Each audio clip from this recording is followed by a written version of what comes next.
أوه. شوف احنا راح نعطوا بعض أقل الأصوات، راح نقدر لكم صوت الفريق واسمعوا لي وشوفوا كيفاش. هاي. بسم الله الرحمن الرحيم. الصلاة والسلام على أشرف المرسلين وعلى آله وصحبه إلى يوم الدين. أيها السادة الكرام، أيها السيدات الكريمات، إلا وسعدني أن أتكلم معكم عن بعض الإشكاليات في المحل التي سبقتنا، فلا بد علينا أن ننظر مما نريده من حب وصلح وتضامن وتآخي مع بعضنا البعض. إننا قد اخترنا لمعالجة مكافحة التكسير والتهميش إلا من باب واسع، وهي المصالحة الوطنية.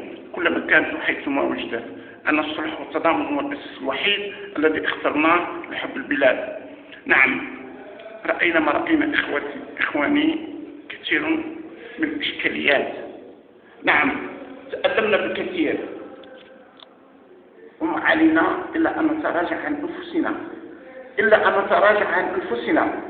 إلا بمصالحة وطنية، إلا أن تحب مع أخاك، إلا أن نرى من ذاك وذاك.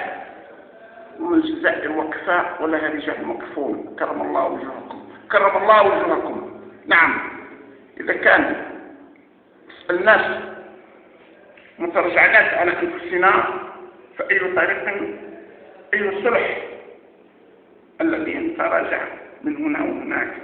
نعم، أن الدستور سوف ينطلق من الآن.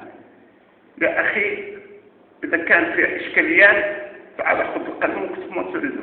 إذا كان صفحة فيها إشكاليات فنفتح صفحة بيضاء، ولا نقول اختيار من حب وصلح وتضامن.